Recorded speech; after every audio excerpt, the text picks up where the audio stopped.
On my end. There we are. We are live now. Hello. We're 40 minutes late now, so I do apologise for that. Hang on, I'm just. It's better than last week. It's better than last week when we were an hour and a half late. It is, isn't it? But there's a lot happening. There's a lot going on. We've got people joining. Always Poo is on. Hello, Always Poo. Steve is on. Hello, Steve. And someone on Twitter says hello, Dazza. Hello to you too. Always Poo is always here. Always Poo is always here. We like Poo. And I'm joined as please ever. Don't clip that. Someone please don't clip that, Darren saying that. Oh, God. Oh, no, what have I done? But Chloe Dobbs joins me as ever. Chloe, hello. Hello, how are we? And Alex Armstrong joins. Alex, hello. Good evening. Now, are we excited? I am excited. We've got a general election tomorrow. And, you know, it's been quite a long time since the last general election because it used to be that they happened about once every year or so because we just kept calling snap elections. And it's actually weird that we've had a 5-year wait for this. So yeah, so true. Yeah. Getting rid of the... I just heard a dog. That's my dog. Hillary. Right. I may need to go sort him out. I thought it was Hillary. Alex's partner. And as Trump would say, is that Hillary? I don't know, actually, might be. I would love it if the dog was actually called Hillary. What is the dog's name? Brody. So it's a boy. Maybe Unless he can like make you an appearance. gender non-aligned. Brandon. Well, you know what they say, guys. When you chop off a dog's balls, it does not make him a girl. And the same goes for humans. Oh, well, there we are. That's very true. Very true. Right, okay, let's get into it because Chloe has said she needs to get some shut-eye before a 5:30 a.m. media appearance tomorrow. Oh, no, that's just to go that's for kayaking. That's for not God's media. sake. Well, I'm... Training is important, How dare guys. you have a life, Chloe? How dare you have a life? I would be obese if I didn't go do my exercise. When are you going to vote? Well, you see, the thing is the polling station is by my house, but I have to leave, and it doesn't open till 7, but I have to leave at like 6:30 to go to training. So I'm going to have to go into town, do my training, then get on a bike and cycle back just to go vote, and then cycle back again. Like it's quite an effort, but it will be done because we've got to vote. You've got to vote, and I tell you why, this is a PSA, because if anyone is thinking, oh, well, even if I vote for the Reform Party, it's not going to matter because I'm in a safe Labour constituency or whatever else. Every constituency is about to become a safe Labour constituency, but I digress. What's really important is that even if Reform only get a handful of seats, they get something called short money, which is for opposition parties within Parliament. And the higher the number of people that vote for them, because it's on a percentage basis of the popular vote, if you to coin a phrase, and they get more short money for more people that vote for them. So it's really important that even if you're in a no-hoper, as I am, by the way, that you vote for them because they get more benefits within Parliament, even if there's only a few of them within there. So it's really, really important.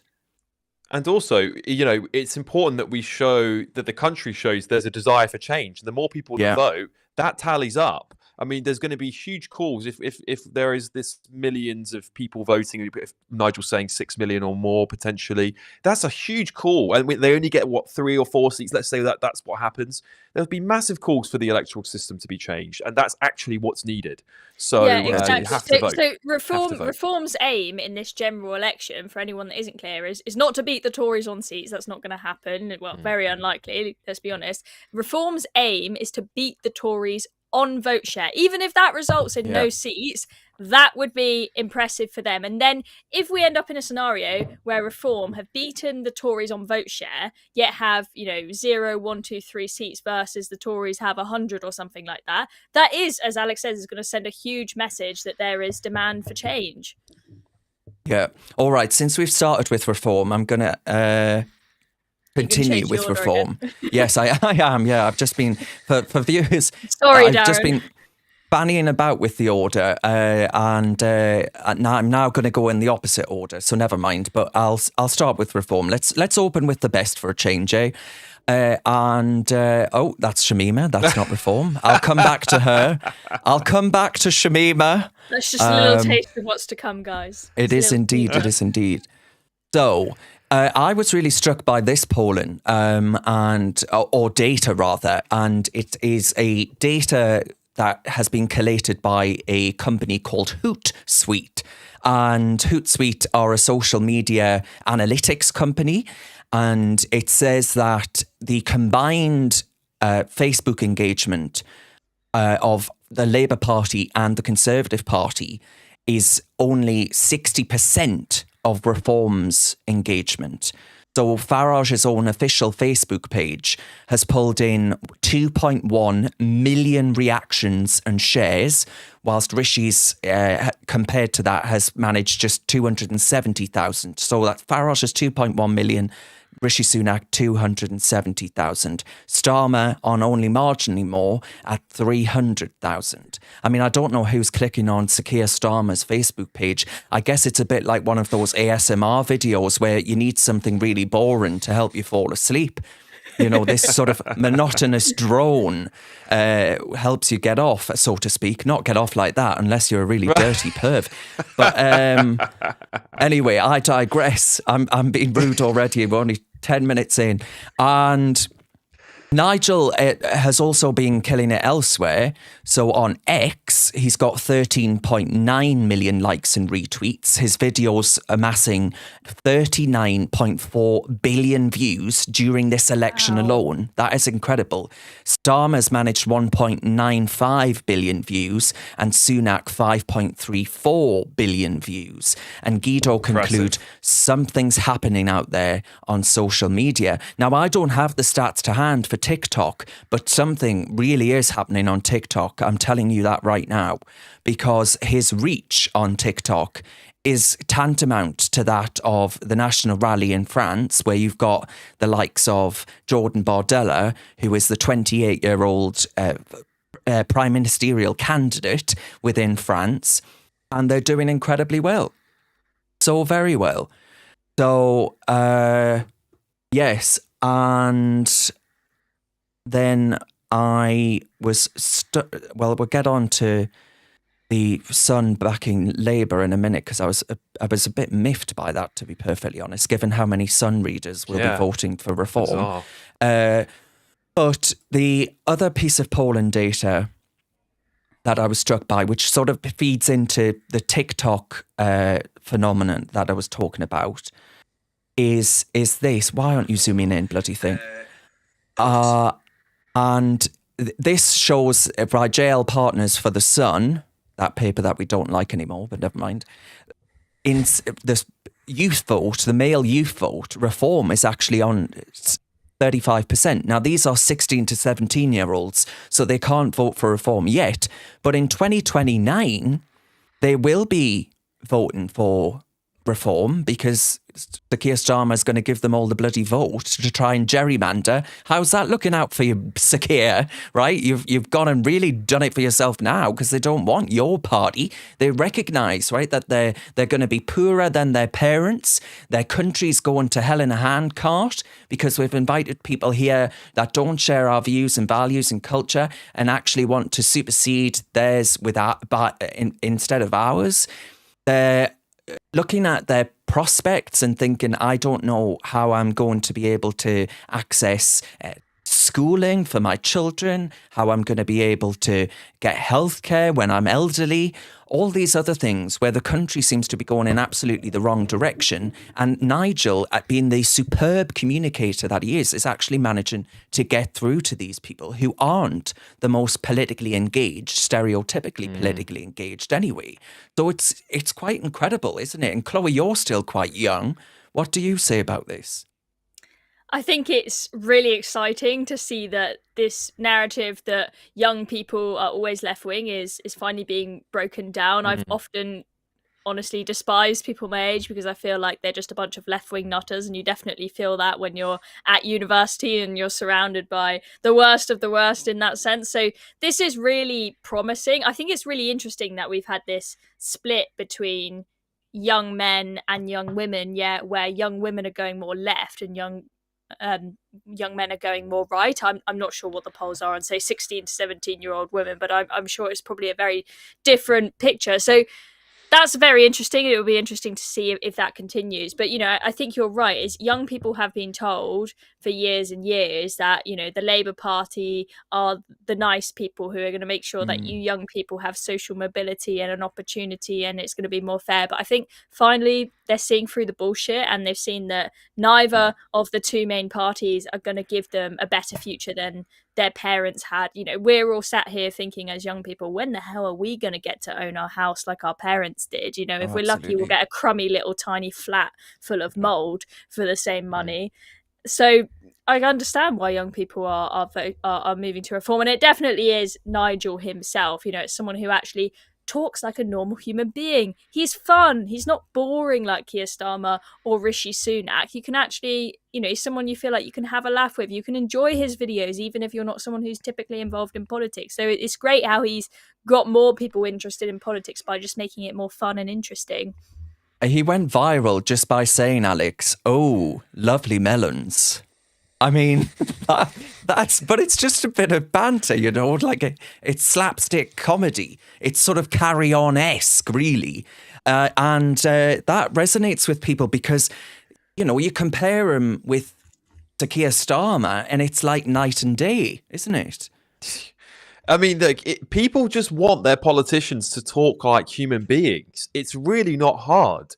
And what Nigel does so well is just be himself. There's something really to be said about that.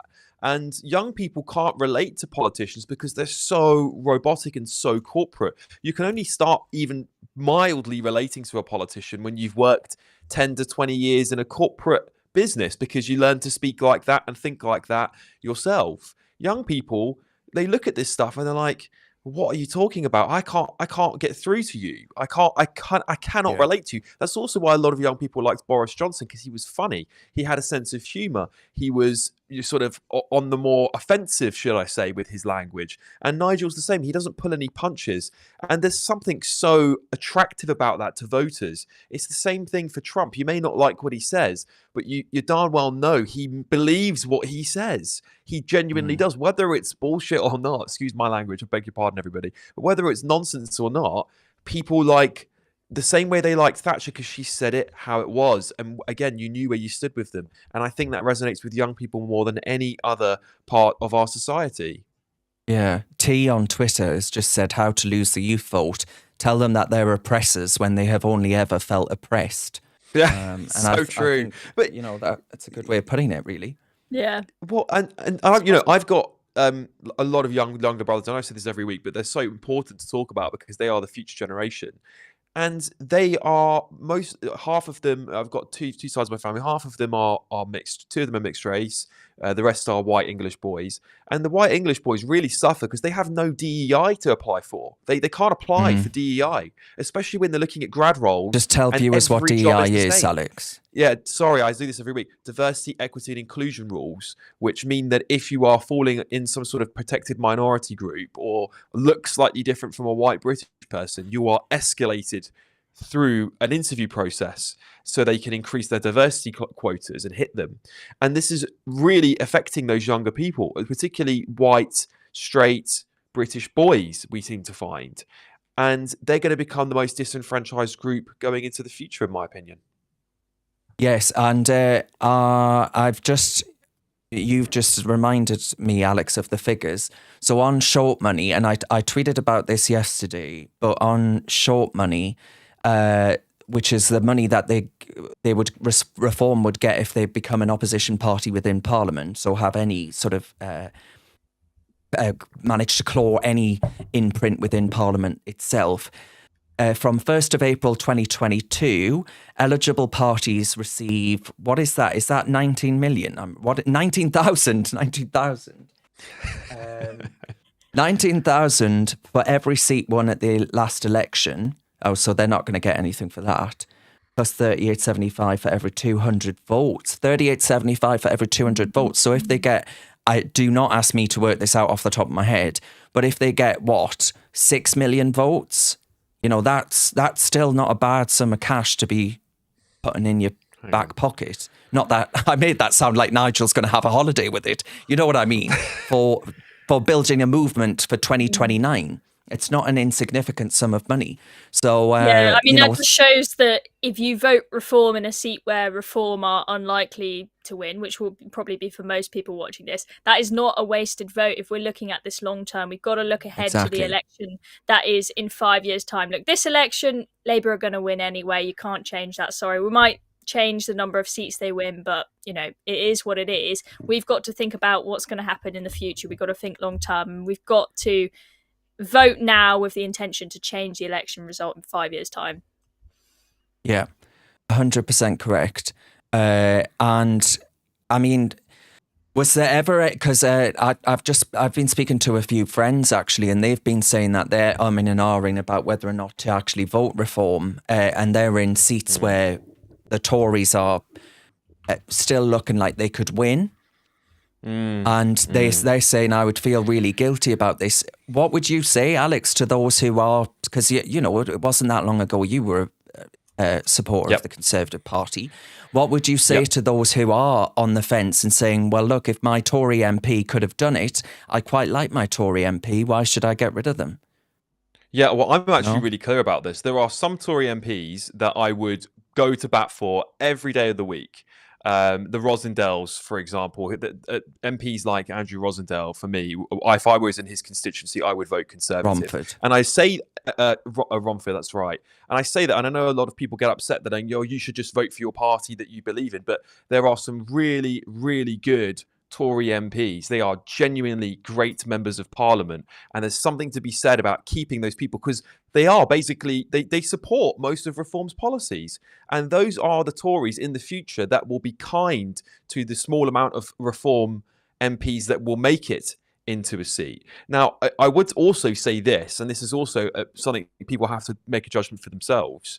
If you are in a Tory seat that is, let's say, very close to becoming a Reform seat, and it's neck and neck between the Tories and Reform, I would hedge my bets on Reform at that point, because the Tory party itself is going to have a whip and it's going to have a line to take, and that MP will find it very difficult to stray away from that. And at that point in time, I would rather a Reform candidate. But if you're in a seat where it's a threat between Labour and the Tories, and you really like your Tory MP and they're a great MP, I'd back them. I'd back them tomorrow if you can. Yeah, definitely. One thing I was struck by as well is that Professor Carol Sikora, who is a cancer specialist who used to work in the NHS. I believe he's retired now. I don't think he's still practicing. And Professor Carol Sikora came to prominence really during the lockdown years, when he was fervently of the view, and rightly so, that people weren't getting themselves checked or attending cancer screenings because they were either so terrified into believing that they would catch this coronavirus and that would jeopardize their health even further, being stricken with cancer, or they just didn't know that they had it and put it off, until after the lockdowns, and have subsequently died as a consequence. And Carol says that actually the kind of reforms that Nigel's talking about, which isn't this wholesale privatisation of the NHS, which people have been trying to smear him as, and actually at the start of this campaign, when Nigel said we should look to France, even I thought, I'm not sure he should have said that, because the NHS is such a massive monolithic religion within this country that I thought that's a bit risky. But when you hear people like Carol Sikora saying this would save so many lives, and it's not asking those who can't pay to pay, it would still be free at the point of use, but you would have to have some kind of insurance system, and you'd be put on that for free if you couldn't afford to actually take one out yourself. So not too dissimilar from actually the way in which healthcare has ended up right now. But I was struck by him coming out and saying, I'm going to vote Reform as a leading expert in his field over their healthcare policy. And it just made me think, actually, respect to Nigel, because that was a risk. He took a risk in saying that. He may have put people off in saying that, because it scares people when you mention looking to elsewhere for healthcare models. They always assume you mean America, when no one in their right mind would want us to copy America. But France, it's the only damn thing the French do actually get right. So, well, apart from elections, if this Sunday is to be precise, but more on that next week. Do you see what I mean, though, Alex? I thought that was worth noting, actually. Yeah, we've become a society where the NHS has sort of become this almost untouchable, godlike institution, almost like a religion to some people. And it's broken. It's fundamentally broken, the NHS, no matter how much money, and it's had billions more poured into it. No matter what anyone says, those are facts. It's billions more poured into it, and it still isn't working. What point do you say we've got to look at alternative models for this growing state of population we're in? We're going to constantly be having more and more people arrive into the country, and most of those people coming over here are not going to be significantly contributing to GDP. As we've seen, GDP is now lower with immigration, not higher. So at what point do we say enough's enough? Because the wait lists are insane. In fact, I had a GP appointment the other week. It was just a video call, actually, just a quick check-in with my doctor. And they said, right, well, if you want to get treatment for this, you can go on and be on the wait list, which is about 6 months. Or if you've got private insurance with your company, I can get you a letter written up and you'll get seen next week. That is the reality. That is the reality for millions of people in this country. And if we're going to pretend like the NHS is untouchable, it's going to get worse. That's where we're headed. And look at NHS in Wales, run by Labour. It's a disaster, right? So let's not pretend that that Labour are some sort of silver bullet for the NHS, because they're not. I think that the wait times have got so ridiculous now that I'm hopeful that people are finally realising this is a shit show and we need to change it. I think during COVID, I was worrying, oh my God, this religion is just so strong. We're never going to be able to break it. Everyone was out there clapping, writing thank you NHS on everything, bashing their pans together. And I was like, this is such a religion. Whilst nurses were dancing. Yeah, but now it's getting so ridiculous that people are finally realising. And there are not just France, you've got Germany, Belgium, Norway, Australia, so many different models that work well that we can copy. It's not just America. There's a really good, and we are losing lives, by many lives, by sticking with the system. There's a great paper by Christian Nimitz from the IEA, Universal Healthcare, about the NHS, where he goes through, if we took the UK's cancer patients and put them in, say, the German system or the Belgium system, how many thousands of lives we would save consequently. And it is absolutely astonishing. Yeah. Oh, massively. Right. Okay. I just wanted to give a little shout out to Professor Carol Sikora, who I do like, but look him up if you haven't heard of him. He's a great man. Right. So there was this Staying on Reform, this story on the BBC homepage the other day. Can you see that there? Yes. And it said, second Reform contender defects to Tories over racist, bigoted candidates. She was called Georgie David, and Reform said Georgie David can never have met the vast majority of the party's candidates. I mean, she must have been a bloody busy woman if she had, right? Given the vast number that there are. She must have been all over the country, and she clearly wasn't. So this story was a nonsense. I think that this woman, as a paper candidate, so a paper candidate just means it was a no-hoper. She never stood any chance of actually winning the seat. Some have argued that she may well have links to the Conservative Party. So this, call me a conspiracy theorist, but maybe this was planned along the way. And then I said, this is the top story. So look at this here. This is the section on the BBC's website where they reserve it for their biggest story. It's the bold as brass on the front page of one of the most visited websites in the whole of the United Kingdom. And I said, top story on the BBC News website, top story. She was a last-minute paper candidate, planted there to stir for the opposition. The BBC pin it as their top story, and this wretched public service broadcaster that we're forced to fund through the licence fee, and Reform, by the way, are the only party committed to actually getting rid of said licence fee. I wonder why the BBC don't like them so much, so vehemently. I said, they're not public service, they're a public menace. And I said, this is clearly part of a BBC strategy against Reform. Now, before I bring you in to comment on that story, the Channel 4 report that was out earlier, so I would put Channel 4 in the same category as the leftists within the BBC. And Channel 4 had this segment, undercover segment, with this guy, Andrew Parker, who was exposed as an actor who does rough speaking, whatever that means. You know, he puts on a rough, gruff accent and pretends to be salt of the earth, working class or whatever else. Now, there's an organisation, Cockney Light, yeah. There's an organisation that has been formed called Ofcom Watch. Now, Ofcom is the regulator that regulates both the BBC sometimes, because the BBC actually self-regulates, but that's a different discussion, and Channel 4, GB News, you name it, the BBC. If you're on telly, the Ofcom regulate you. And this campaign is a scrutiny campaign against Ofcom and their bias.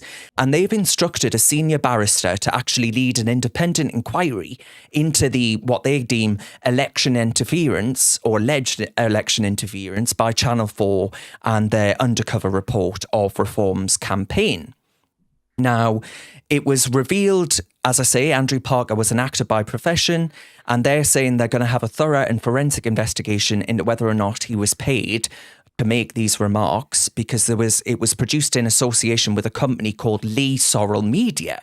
Now, Ofcom Watch said that this could have been an attempt to thwart any retrospective audit trails linked to the actor by not doing it through Channel 4 themselves. And they want to know what the communications were that took place between Channel 4, Lee Sorrell Media, and Andrew Parker.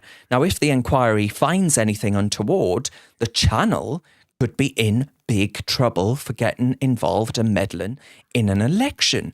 But the reason I put these two stories together is because it doesn't take Cluedo to be able to put together the dots here and suggest that, call me Agatha Christie, but I'm able to make some links here that there is a concerted media effort, MSM effort, to actually undermine the Reform campaign because they're doing so damn bloody well. Without any money, without any infrastructure, they're doing well. And the media's saying, I'm going to get you. We don't agree with you. We don't like you. Us in our liberal metropolitan bubble, we're going to get you. Chloe, am I being insane? Am I being mad? No, I don't think you're being insane. I think that the way that the media has tried to spin every little crumb that they can find to try and throw Reform under the bus has shown clear as day, without doubt, that they are out to get them, and they do not like the fact that they are doing so well with so much less money than the Conservatives and Labour. I mean, we've looked earlier at the social media engagement of the different parties, and Reform are absolutely killing it. Reform have only spent 26 grand on their social media. Yeah, incredible. Whereas the Tories and Labour have both spent about $1 million each. So they're absolutely killing it. And the fact that story, some paper candidate who no one's ever heard of, who's not even saying Nigel Farage or anyone at the top of the party is a racist. She's just talking about other candidates. The fact that is pinned to the top of the BBC page, I'm sorry, but unless it was a really slow news day, I doubt that was the biggest story of the day. And then, the Russia stuff. I mean, they just take one little thing, which really, he was just giving a little bit of context to what happened in Ukraine and why it happened. He wasn't saying that we're all responsible, it's all the West. He's just explaining how we, poked the bear, as he said. And the media have spun it like mad. He's working for the Kremlin and all of this bullshit. I mean, it's just ridiculous, really. But it's not working because we have social media now, they can't completely control the narrative. It will make it an uphill battle for Reform, don't get me wrong, but they can't control everything anymore. And Alex, they tried this in 2016. I was accused of being in cahoots with the bloody Russians. I've never been to Russia. I don't know. I can't think of any Russians that I know off the top of my head. I mean, the whole thing is an absurdity. It's sheer desperation, is it not? Yeah, I've been making this point on Twitter for the last couple of weeks. And, Chloe nailed it. a man that's trying to. What happens to us being particularly allowed to critique and use and be analytical and critical thinking about our own actions? What is so wrong about Nigel Farage going, we should evaluate our own actions if we want to have peace at some point in time? There's nothing wrong with that in respect to what he said about Ukraine. And he also called out Putin. So to go around and the politicians and the prime minister and all these other people afterwards go around calling a Putin sympathizer, despite the fact he clearly said in the interview he doesn't back Putin at all and thinks he's a mad dictator. It was really baffling to me to see that. But to go back to the point on this media collusion, it's so transparent. It's really transparent, and it plays into the hands of the Uni Party at every single angle. In fact, it's the one thing that both Keir Starmer and Rishi Sunak have agreed on in this entire election is reform and trashing reform as a party, trashing reform candidates. What does that tell you? The Daily Mail produced a fake headline on the Zelensky stuff. That's one thing people aren't talking about. That headline wasn't the BBC source, by the way, was where that headline came from. Zelensky, could you pull it up? Someone pull it up, because I think it's important people see this. This so-called Daily Mail headline that said Zelensky said something about Farage being a Putin sympathizer or something along those lines is completely made up. This has actually come from a BBC source, this original quote, and the original quote didn't contain Nigel Farage's name in it. That's a real problem with the Daily Mail printing a quote that contains someone's name that was never there in the original quote. So what they've done, and it was so clear, because this is when Reform had just crossed the threshold and was starting to destroy the Conservative Party in the polls. I think it was 2 weeks into Farage becoming party leader and momentum was building. And then the hit piece after hit piece came out. There we go. Is infected with virus of Putin. That is a made up quote. Go and research it yourselves. But the BBC source who found this quote, this is why the BBC didn't run with this story, by the way. The main broadcaster in this country didn't run this story because they couldn't corroborate the source. That is really important information most British people aren't aware of. Yeah, and I think it's worth pointing out that just yesterday we found out that NATO have said that they wouldn't accept Ukraine because Ukraine is too corrupt. Now, I have no idea whether or not Ukraine is or isn't corrupt. I can't say I know much about it. Like most British people, I should surmise. But we have a right to know where our money's going and what it's going on, surely, right? I don't think it's nuts. We have a right to know we have a right to know what country we might be going into war with. You know, like we really do. Yeah. This is really important. You know, a ton of US military bases in Europe were put on high alert the other day. This is the White House's, the Pentagon's official website. You know, we are potentially gearing up for a full head-on war with Russia. It's not. This is serious stuff. And so for Farage to be taken down so quickly and the establishment to go, any critique of our actions, any thoughts around what we may have done to push the buttons should be seen as traitorism, essentially. As being seen as a traitor. That's what they're trying to paint him as, and it's rubbish. Well, I'm going to just read out some comments. Sorry, Chloe. I'm just going to read out some comments. T on Twitter says, would this election look completely different if Elon Musk hadn't bought Twitter? I think there is a very strong argument in favour of that, actually, because Nigel's able to get messages out and actually respond to these smears. And Arnie says that I'm Comrade Darren. First time I've been called that, mind. Someone says something about Zelensky's wife. Steve says that they'll all see you next Tuesdays. So I'll leave that one to everyone else. Someone said earlier, I can't find it, but someone said earlier in the chat, Darren, that you need to change the name of the stream because the football is coming home and you need to be less I'm sorry. negative. I'm sorry. Gareth Southgate is even more useless than Rishi Sunak, right? I'm sorry. It is not coming home. It is not coming home. I'm afraid to say. I am the world's biggest supporter of this country. Well, one of. But it ain't coming home. I'm sorry to piss on your chips, so to speak. Right. Rin has just said that she's just done a giggle there, put a good smile on. I don't know what did we say that was funny. Maybe we're just hoots. Oh, they're making each other laugh in the chat. Yeah, you should be concentrating on us, cheeky swines. And right, okay. Just turn this podcast into a chat room. It might be more fun. Exactly. They do that. They turn it into a chat room. So, right, before I get on to Boris Johnson's intervention last night and whether or not you think it's going to have done anything, in case people missed this clip last week, I just want to remind people of the groundswell of opinion that's really there amongst young people and the way in which something really is happening out there. It can't be said enough because something is really going on and I've not seen anything quite like it. So, Aaron Bastani is actually a comrade. You could use that language for him because he is a self-declared communist. Anyway, he interviewed people on the streets of Chichester. And that is Gillian Keegan's seat. And she is, as we speak, Education Secretary of the United Kingdom of Great Britain and Northern Ireland. And she is, well, England and Wales at least. And she is set, she is set to lose her seat to the Liberal Democrats, I believe.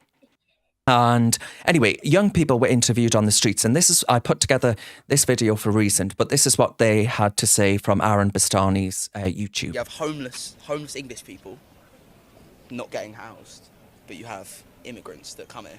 They're illegal and they get housed. It's a joke. So just illegal, you're saying just illegal? Illegal immigrants. But legal, I'm talking about, I just asked that, just about legal migrants. Yeah, but even if they're legal immigrants, they still shouldn't be put over English people. No. We spend too much tax money on immigrants, and I think that's a joke. We were talking to some young boys over there a moment ago, and they really surprised me because they said they were into Reform UK. Yeah, that's what everyone's been saying. Everyone around Chai has been saying that they're like Reform UK, they're very into it. I haven't really heard many people talking about Labour. It's mainly just been Reform UK, like people, like 15, 16 and everything, just been talking. That will surprise many people. Yeah. That's kind of strange because most people think Reform voters, older, homeowners, blokes in their 50s and 60s. You're saying it's kids in Chichester. Sorry, kids, young adults in Chichester. Yeah, I think, there's a lot of people that are just, if you ask anyone around here, like 15, 16, maybe even young, they'll all just say like it's all about Reform UK. They don't really have opinion on like Conservatives or Labour. And we should worry about our own people before others. Do you think the political class generally are doing that then? No.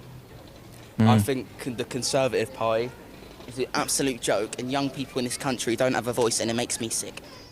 And so if you could vote, lads, who would you vote for? Who would I vote for? Yeah. Reform UK, probably. Yeah, that's the one. Reform UK. Yes, mate. Reform UK. Yes. And get rid of that Rishi Sunak, Prime Minister. Get rid of him. Yes. So the media would say that people who vote Reform UK, older, boomers, racists. Reform UK though. But hold on one sec. But we've got a young guy, mixed heritage, who's saying Reform UK.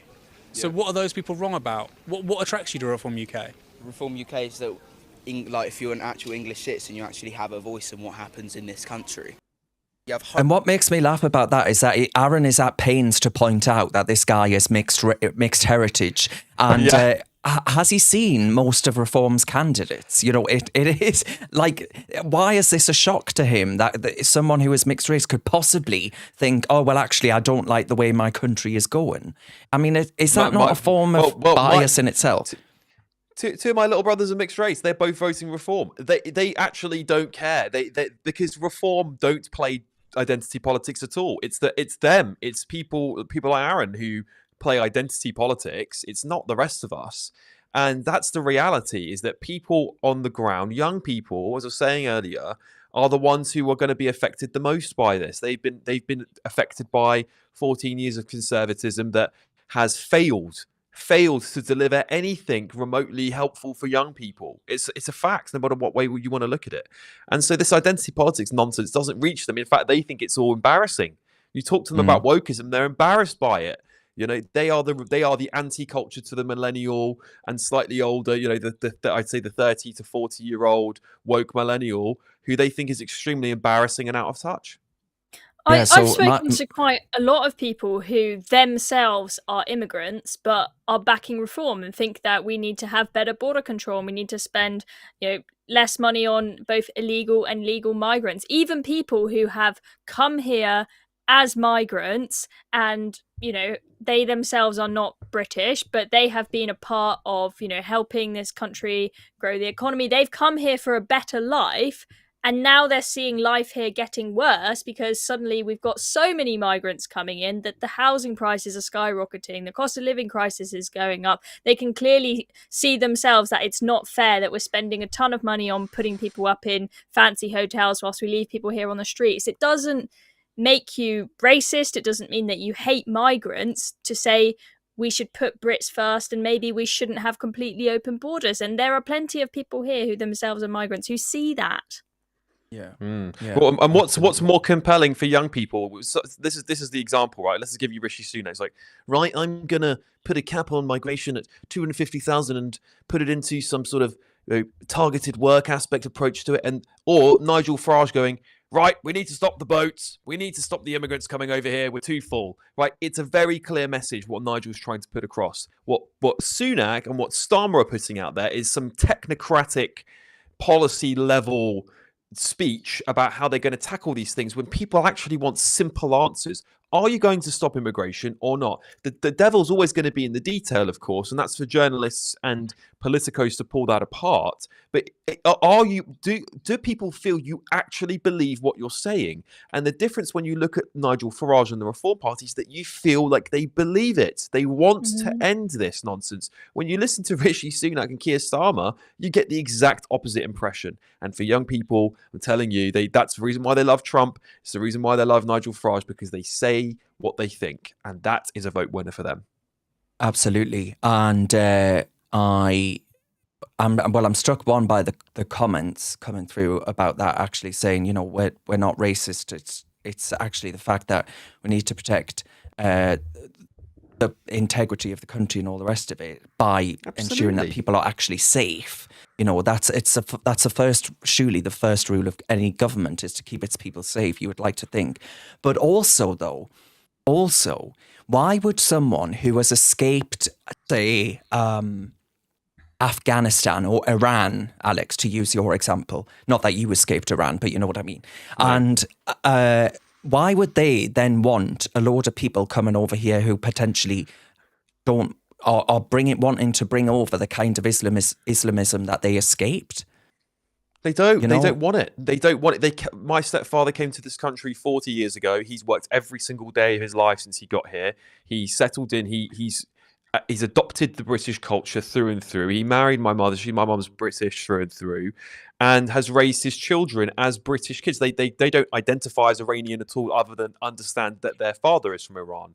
He came to this country because our system, our values, our culture, he loved. And he saw the way that his country was going and said, can I go contribute somewhere where these values are going to be upheld and respected? And that is the difference. That's a huge... And there's immigrants all over the country saying the same thing. I came here legally.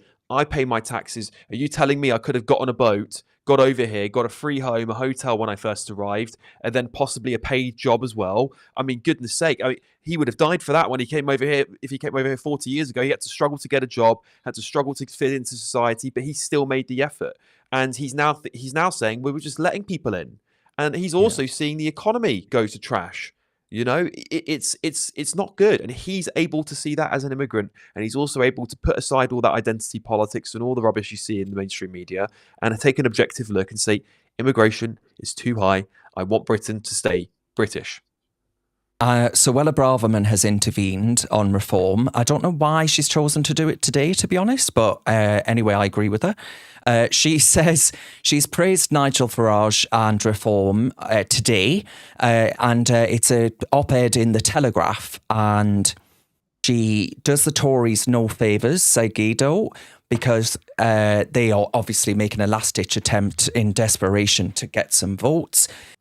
And she declares the election over. She says The real fight is to save the Conservative Party from extinction. She lauds Reform UK and its leader. She says, today the Tory grandees, who remember bear no responsibility for the fate of the party they have led, lash out at Nigel Farage and Reform. I don't agree with Farage and everything, but we Tories need to reflect with humility and ask ourselves how a start-up party with very little infrastructure has galvanised the electorate and lured so many of our lifelong supporters. The Reform phenomenon was predictable, avoidable, and is entirely our own fault. This simple fact seems to be lost on my colleagues who have driven our party's bus off the side of the cliff, while angrily blaming those of us who kept pointing at the obvious signs saying, cliff edge, dead ahead, ad for buses. And she's written this today for the Telegraph. She's not holding back. Does anyone actually think this could be a sign that Suella Braverman could potentially, in this next parliament, if she wins a seat, defect to Reform? I think it's quite possible. Yeah. I think it's quite possible. I think that we'll have to see if she thinks, and will depend on the election result, that the Conservative Party can be saved and built back up from the ground. It's been a huge part of her life for so long. She may choose to take that path. She may try and become Conservative Party leader and build it back up from the ground. But I just want to pick up on the point that she says there, that it is our fault. It is the Conservative Party's fault what has happened. Because Nigel was saying when I saw him at the rally that I went to, that people are saying to him, you killed the Conservatives, it's your fault for this mess. And he said they did it to themselves without us even trying. They are the ones who have sat there in government for 14 years and done fuck all. They could have done something and they could have impressed us, and Reform wouldn't have needed to exist in the first place. It's their own fault that this has happened. Yeah, I mean, and I just Chloe's want to not add to holding that, back, Alex, with that F-bomb. No. Yeah, Chloe's on a swear spree. I love it. It's a new Chloe since she's come back from her trip. Bronzed goddess. Yeah, exactly. My camera's better have this to- week did you have to because I'm not on my laptop camera this time, so I look more bronzed. Yeah. There you go. It's more of a natural, less of a Donald Trump. I'm only joking, Chloe. You look great. But no, so that Suella absolutely nailed it. And this is a really big problem in the Conservative grassroots that are left, should I say, and some of the Conservative MPs. Taking responsibility to say, we should have done better would have been a much better message in this general election than say, stop Labour. It's like, because people, if you show signs that you're willing to have some introspection and say, what, we did fail to do these things and we're sorry and we need to do better. It gives hope to people that you're willing to reflect on your failures and learn from them. I'm not saying that it would have won them the election, but it certainly would have been important. Now, do I think Suella's going to reform? No. She's just registered for a leadership website, so I suspect she looks likely to keep her seat. She's very I think she's quite popular in Fareham in her constituency, and she looks like she's eaten the Reform vote alive up down there. So she's been quite clever. I mean, imagine if every Tory MP had done and said what she had said and acted the way that she had. You'll start to see a trend very quickly where those right-wing sort of more staunchly Reform Tory MPs, the ones that have been very vocal at least, will likely keep their seat because the Reform vote will be lower. That's a reality. But hopefully she's going to go for party leader. I don't think she'll get it. And maybe then she'll join Reform. If it's a hard sort of wet lefty Tory that gets party leader, I think she'll leave. Oh, but it's going to be a Tory wet lefty parliament. That's all that's going to be left. So she doesn't stand a chance of getting elected. That's just my opinion. Well, what's interesting on the Tory party leadership, and you're right, sometimes there's a left of field candidate we never expected. This is quite common to come and run a party. The big hitters that are looking and have registered and are looking likely to put their names ahead, of course, you've got Kemi Badenoch. She looks like the favourite if she's able to stand for leader, because there's a lot of potential problems with that at the moment with the postal voting in her constituency, which might delay her becoming an MP. And of course, then you've got Steve Baker. Sorry, did I say his name Baker, wrong? yeah. Baker. who in my opinion is a little bit wet. So I've got a bit of an exclusive for viewers of Reasoned, because Reasoned did a conference, a student conference, and we packed out a hall in London, and we had about 200 bums on seats, and it was incredible, right? I was so impressed and proud to have done an event like that and had debates and really speeches from really politicians. And Steve Baker turned up, and he left in a huff because Nigel Farage had said some mean things about him on the stage or about the Tories.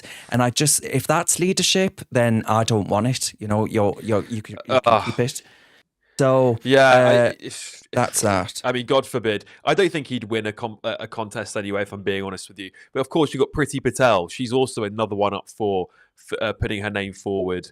So you've got quite a Robert Jenrick, Suella Braverman, Priti Patel. They're all quite hard right-wing Tory MPs that would get along quite well with reform, and would, you know, the party leader does tend to move the party at the end of the day. And look, tomorrow is so critical because it comes down to seats for the Conservatives and it comes down to seats for reform. If the Tories are just a few seats below the Liberal Democrats, they are really, really going to want to bring those reform MPs along with them, because every vote's going to make a difference at that point. Right, I'm going to whiz through the next couple because Chloe's going to kill me if I don't. But Farage has said Boris Johnson is a busted flush and that politics will break up in the next 5 years. He spoke alongside the boxer Derek Chisora at a campaign event within Clacton, where he is, of course, standing for Parliament. And Boris's speech yesterday, where he was asked by Rishi Sunak to come out and enter the election fray. And he did indeed do just that. And I don't think it's, just briefly to touch on this, I don't think it's going to make any difference whatsoever. I think actually people look at the mass migration that took place under Boris Johnson and they actually feel he is partly responsible for their disillusionment at the entire party and at the entire system. But I just want to point out to viewers and say, look at this image of Boris Johnson, right? I want you to look very carefully at it. And I want you to tell me that Boris Johnson here doesn't look like Wurzel Gummidge. Now, Chloe Dobbs will not know who Wurzel Gummidge is. No, so I'm going to just show Chloe Dobbs Wurzel Gummidge. This is Wurzel Gummidge. And I'm sorry, but that is what Boris looks like in that picture. Wait, I do recognise that. What show is this from? Oh God, it's from like the 1970s, I think. I feel like just a couple of years after Darren was born. I beg your pardon. It was actually it started the same year Mrs. Thatcher was elected. So, right, okay, moving on from Wurzel Gummidge. Does anyone actually think Boris Johnson is going to make a difference tomorrow? No, I mean, to be honest, I haven't even watched what he said. I got one notification saying Boris speaks to Conservatives, but I haven't seen anything come up at the top of my feed of any clips of him saying anything super, super damning of the Reform Party. All we saw is that big splash when he hit back at Nigel because of what he said about Ukraine and Russia.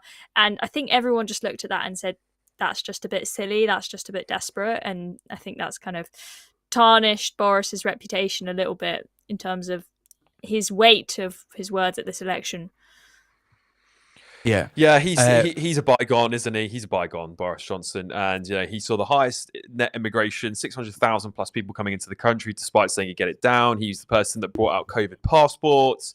I could go on and on a big state, high tax. He's exactly the opposite to what he pretends to be.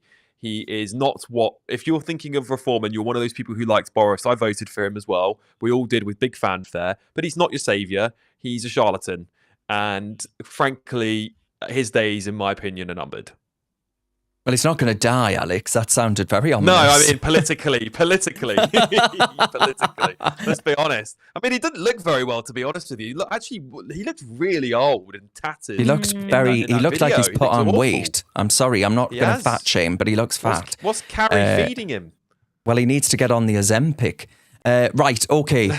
So, as I said earlier, the Sun newspaper have said it's time for a change. On their front cover tomorrow, it says, time for a new manager. And it says, and we don't mean sacking Gareth Southgate, even though, of course, England should do that. But I won't get into a football discourse right now. I don't know anything about football. Well, good, yeah. The Sun argue that actually the Tories are exhausted. They're fighting all the time, so it's time to vote for this man because he's gonna be great. So I thought, apropos of that we should talk about what the Labour Party would actually mean for Britain, and I was struck by this story. And it says, Angela Rayner has said, every part of Britain will take its fair share of migrants. I would like to put on record to Angela Rayner that my fair share of migrants is a total sum of none. I don't want any. All right. I just want to make that absolutely clear. She says that asylum seekers will be eligible for places in 1.5 million new social houses. And I say, how bloody dare you? How dare you have the gall to look the British people in the eye who are struggling to make ends meet? Rents have gone up through the roof to at least 25%. And you have the gall to say that these so-called asylum seekers / illegal migrants are going to be prioritised for social housing. How bloody dare you? So I put together this little graphic showing the RLNI dropping off a boatload of migrants at this house that's just been built and sold. Angela Rayner, every part of Britain will take its fair share of migrants, and there's a lovely bloke on the beaches sticking up his 2 fingers, and Angela Rayner says, refugees welcome, and that's it. I just say, how bloody dare you? I really do. It is a complete insult. It makes my blood absolutely boil. I mean, already I can't remember the exact stats, but isn't it something like half of social housing is for immigrants at the moment? Like, why don't Brits have priority? Why is she not saying we're going to prioritise more social housing for the Brits that are sleeping rough on the streets? No, it's all got to go to migrants. It is absolutely insulting. So I understand why you're angry, Darren. Yeah. And just by the way, on the Sun backing Labour and Keir Starmer, there's a video, guys should go check it out. There's a video of Keir Starmer back a few years ago saying he would never do an reform. interview. Reform the Sun.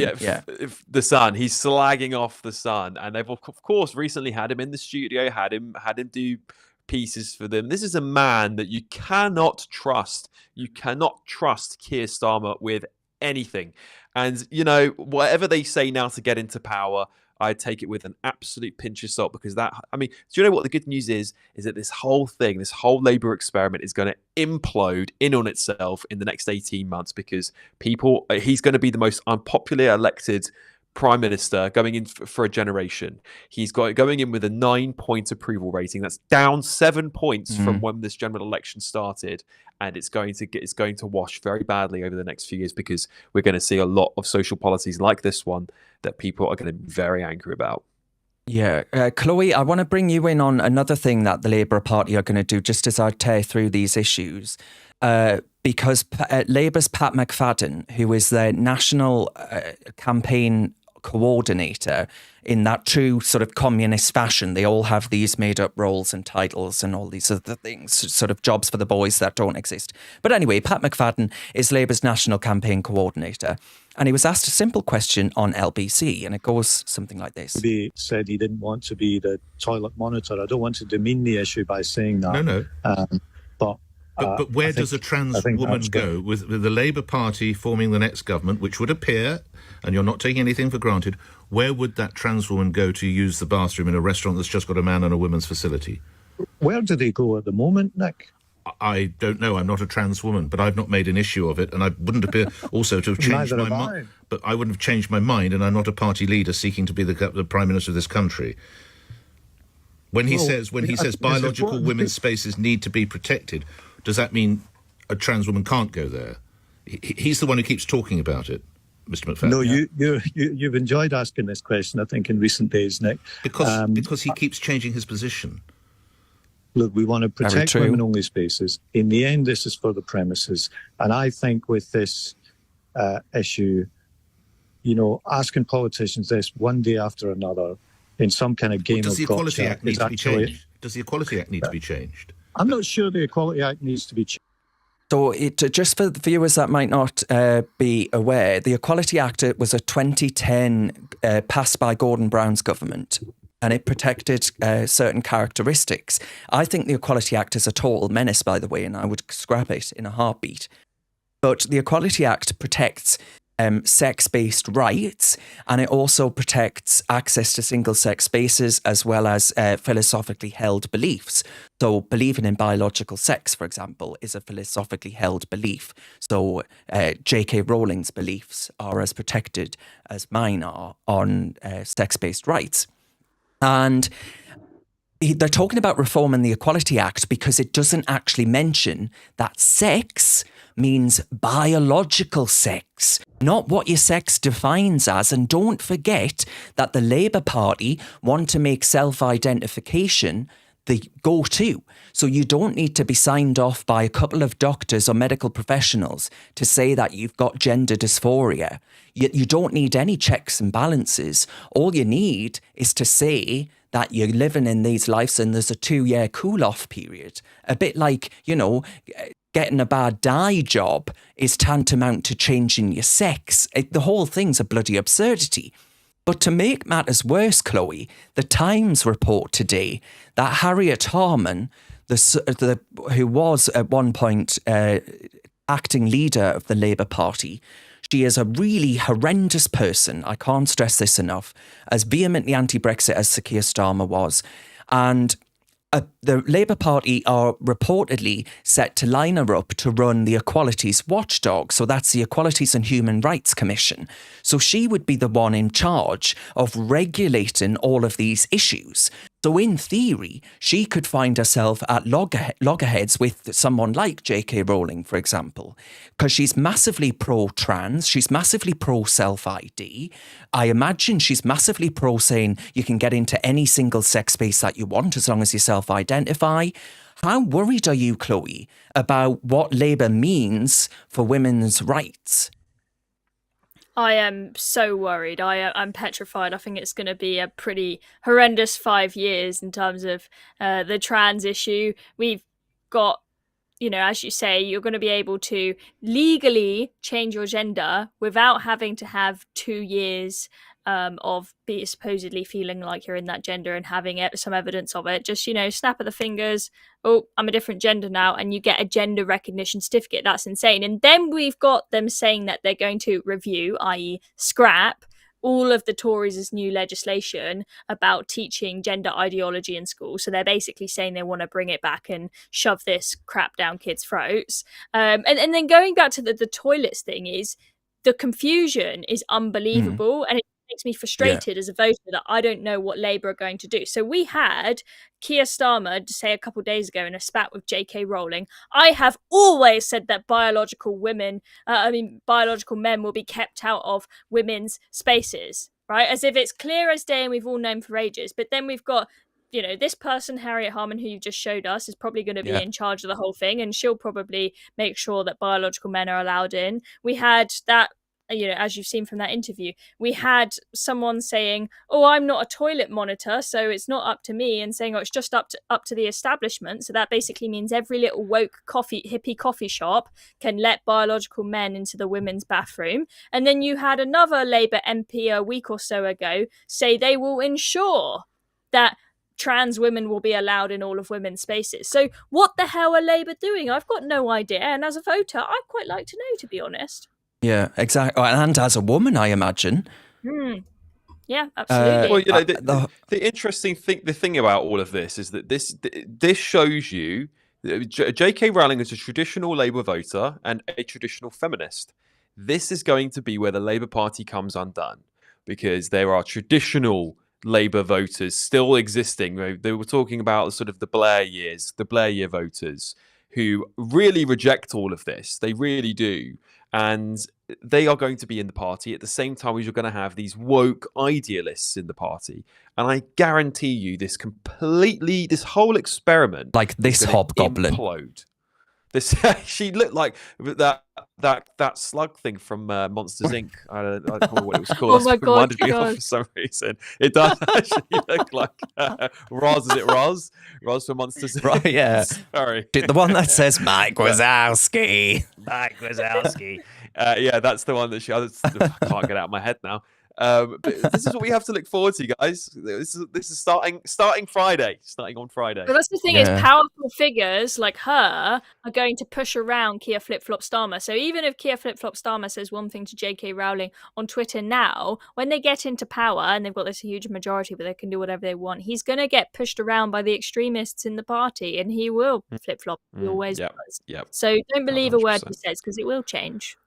So another thing that I think they're going to do, so Keir Starmer has said, he obviously, because he's flip-flops more, he has taken more positions than the Kama Sutra. You know, it is absurd, the number of positions he's actually been in. And all I can say is Mrs. Starmer must be a very lucky woman. But the point here, I created this graphic because they were putting out a load of Tory politicians like Jacob Rees-Mogg, like Liz Truss, and they were saying, don't wake up to 5 more years of Tory whatever, with a picture of Liz Truss asleep, with a picture of Jacob Rees-Mogg asleep. So I thought, well, I'm going to play you at your own bloody game, thank you very much. So I created this of Shamima Begum asleep on her bed, resting her head with welcome home banners streaming across the room. There's an ISIS flag behind her on the bedroom wall. And it says, don't wake up to Starmer bringing back Shamima. Don't vote Labour. And I thought, there we are, put that up your bloody pipe and smoke it. And someone accused me of lying. They said I'm an amoral serial liar, posting another tweet with no basis in fact. So here's Sir Keir Starmer saying that the decision to actually not allow Shamima Begum to come back was the wrong one. It says, I think the he says this. Was, by the Home Secretary was the wrong decision, and I think it was a rushed decision. And I think it left out of account the interests of the newly born child who's tragically died. Had the interests of the child been taken properly into account, I think we would see that this was a wrong decision and a rushed decision by the Home Secretary. Well, so there he is saying it's the wrong decision, right? The wrong decision to actually not allow her to come back, that where we are, the horrible Tories were responsible for her dead child. If you don't want a dead child, maybe don't try and set up a horrible barbaric death cult in the middle of the desert or wherever it was in Syria. I mean, just the absurdities. I think it's grotesque. I think this man is a duplicitous, horrible liar. I think he's dangerous, and I am not a liar, and I am not trying to spread untruths. I'm saying all of this because I damn well fear of what's going to happen to my country, right? Yeah, and once you let Shamima back in, then there's the other people that we may have deported will also have the right to appeal as well. I mean, this is where we're headed. It's this idealistic, we should be the good and great of the world rather than putting the safety and security of British people first. Let's face it, she's not going to harbour goodwill towards our country if she returns. And I doubt her children, her future children will, nor will her family. And we have to just get tough and say, do we really want these people here? She's the one who left, and you can argue till all the arguments about her being a new woman and being a child when it all happened, but it doesn't change the facts. That's still quite a radical thing for a child to decide to do. And at the end of the day, even if she wasn't forced to go, which she wasn't, she walked through that airport freely. Unfortunately, sometimes you have to lie in your own bed and make a new life. And hang on, Chloe, because the Labour Party want to bring in votes at 16. Shamima Begum was 15 when she left the country to join a death cult. Right? Do we not have to give some level of responsibility here if a year later Shamima could have been voting in a general election? Yeah, I mean, look, it is a difficult one. I'd say 15 is an age where you kind of have your wits about you, but, a lot of people are groomed online by ISIS. So it is difficult, but, what I just want to bear in mind... I wasn't. What I just want to bear in mind is Shamima Begum has become this sort of famous case that we all talk about, but sadly that has created this false idea in our heads that she is the only one. There are tons of people from Western countries who converted to ISIS, who then moved out to the Middle East, who are currently sat in, prisons, encampments and whatnot, unable to come back to the West. If we set a precedent with Shamima that it is normal that you are allowed to come back after converting to ISIS, they'll all be coming back. And some of them may have genuinely converted back and been de-radicalized, but you have no idea how many of them are playing a good poker face and are actually, as soon as they land here, going to be causing trouble. Yeah. I mean, Alex on YouTube. Well, Groucho says he's flip-flopped, that's Keir Starmer, he's flip-flopped more times than Gandhi, which I quite liked. And Alex says, it just shows that 16-year-olds shouldn't have the vote. I totally agree. Right. And then, Chloe, I promise we're nearly there. The end is in sight. Right. So this is YouGov's MRP poll. MRP polls, it's a fancy way of saying polling data. And it's supposed to be more conclusive and more accurate than average run-of-the-mill poll. And YouGov for Sly News says that Labour is on course for the biggest majority of any party since 1832. That's when Alex was born. And that's the final YouGov projection. And it says 16 of the current 26 cabinet ministers employed by the government will lose their sheets. I nearly said sheets. Will lose their seats. They will probably be doing a sheet in their seat, but they will lose their seats, including Jeremy Hunt and Ian Duncan Smith, Miriam Cates. Very sad about Miriam Cates, actually, because I very much like her. But that got me thinking. Why are people voting for the Labour Party in such large numbers, if indeed they are? And I hope, as I've said, I hope people vote Reform. But why are people voting for the Labour Party? And YouGov very helpfully put together a list of polling. And they said, what do Labour voters say their main reason for backing the party is?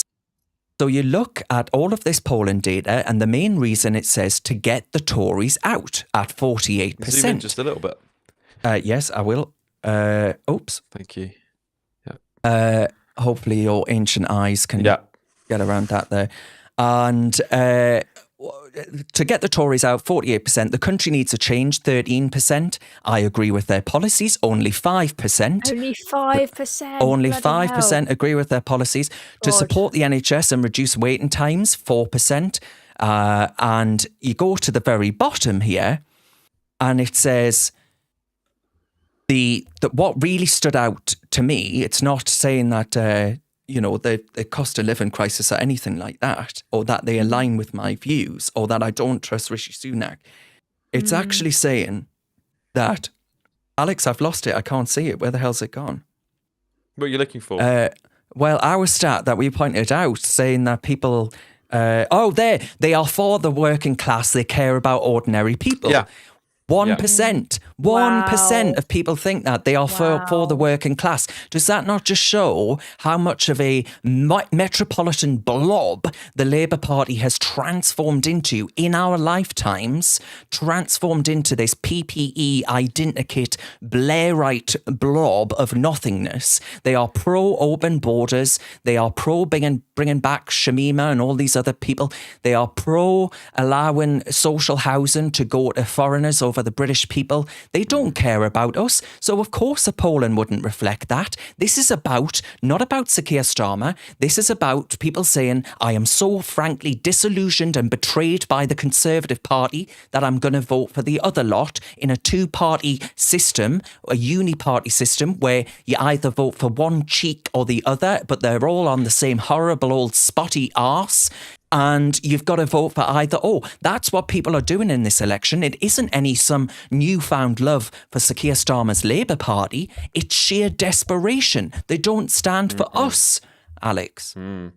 Yep, absolutely right. This is a protest election. This is a protest against the Tory election. They're not voting for Keir Starmer because they think he's some charismatic new Labour leader with great ideals and great policies. He's no Tony Blair, despite what he thinks he is. He's nothing like Tony Blair. There is no enthusiasm for Keir Starmer. As I said, his opinion poll sits at just 9%, down 7% in literally 4 weeks. It's pretty horrendous.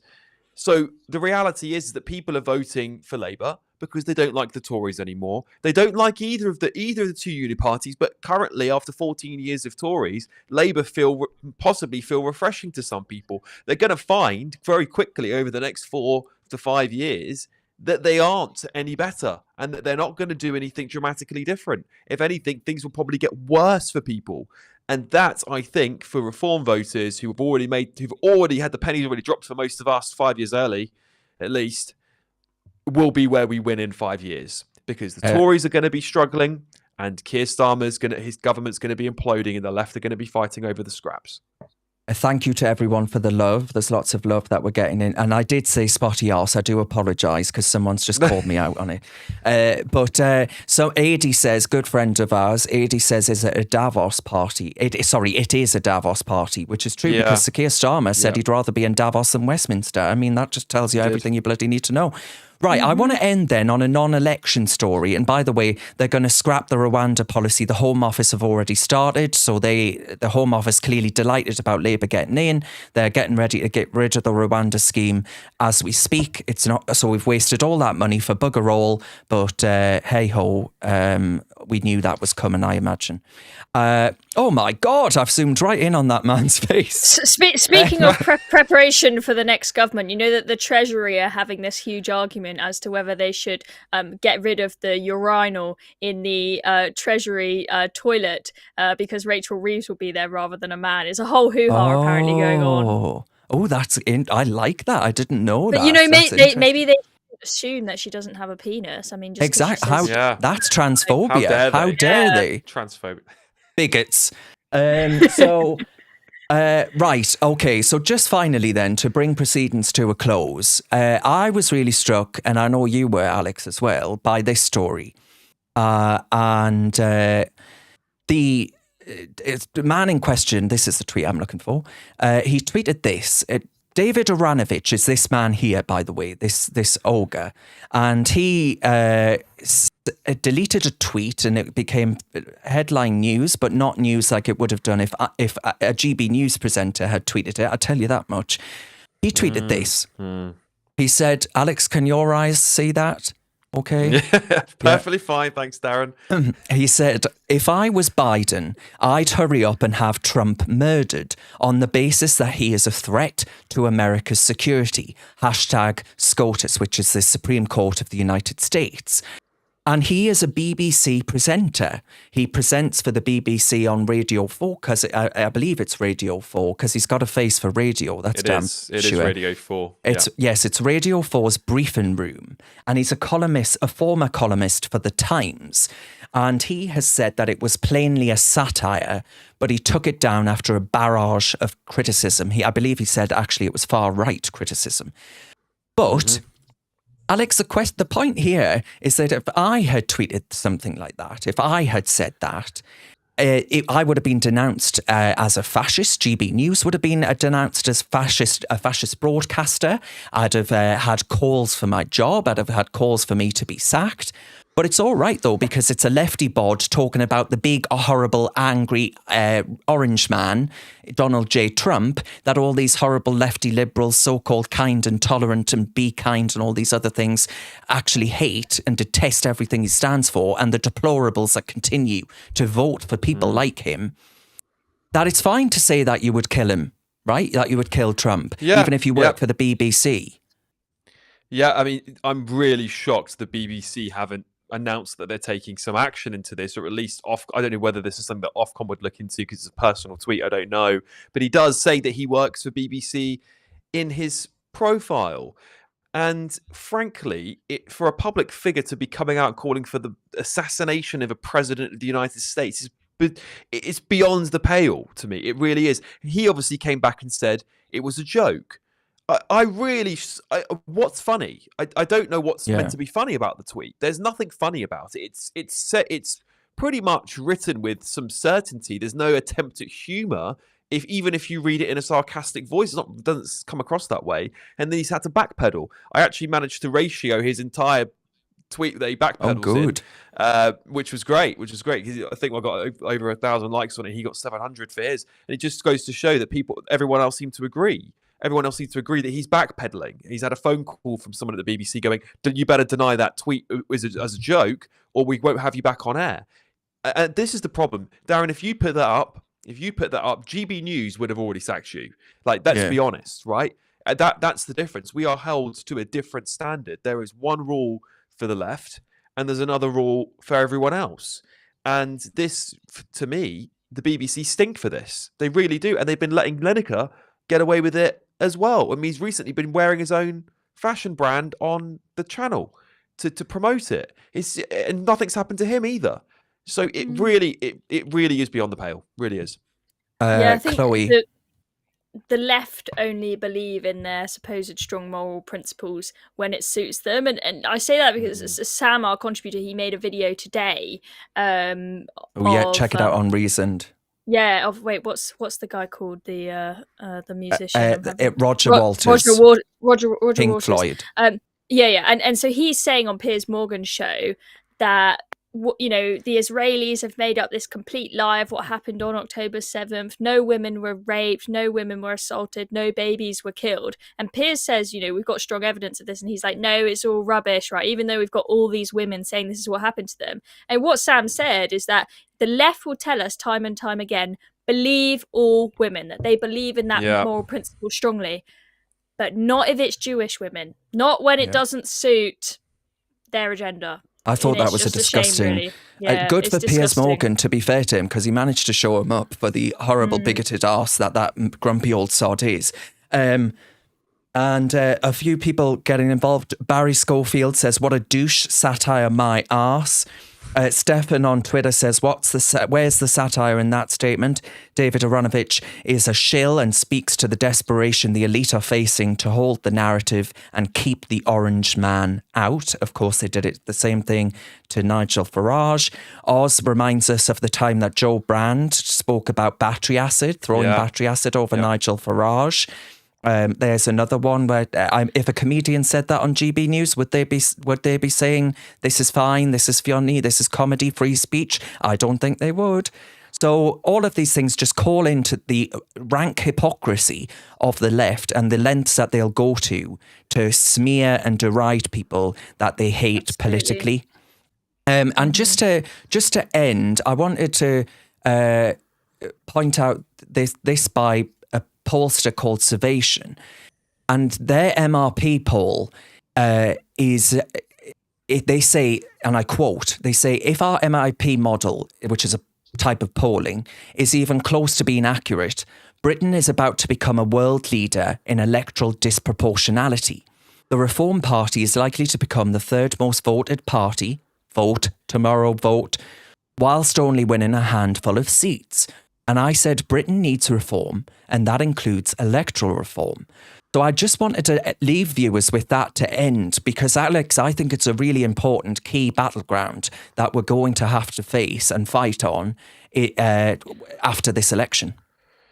Yeah, we really will. We really will. And that's only going to happen if everyone shows up to vote, even if, as we said at the start of this stream, that you are in a so-called safe Tory, safe Labour, safe Lib Dem seat, going to register your protest and going to register your vote for reform is going to make the difference. It's going to make the difference to reform's ability to raise money, and it's going to make the difference to changing our electoral system so you don't feel disenfranchised the same way that I will. I'm in a safe Liberal Democrat seat here. I'm still going to go and vote tomorrow for reform, even though it may feel like a waste to some people. Every single vote is going to count to that movement. We're in the same seat now, aren't we, Alex? Or have you still got to go and vote somewhere else? Because I think you said you were going to travel. No, I'm registered. I'm ready to go. Maybe we can get it. Maybe we can get it done, Chloe. Yes. Yeah, you'll get reform over the line. Right. All right. Well, go out there, vote, people, because people fought and died for your right to vote. The sanctity of that ballot box. Don't forget your ID. Don't forget voter ID. Don't do a Boris Johnson. Oh, no, what an idiot. Yeah, and remember, it's just like collecting a parcel from the post office. You need photo ID, and Labour say it's racist and all these other things. And Anyway, right, remember your ID, get out and vote. We need PR, not first past the post. We're going to fight this fight. We're going to continue this battle. We'll do it together. You're not alone. Remember that. You are not alone, even if Reform don't win in your seat.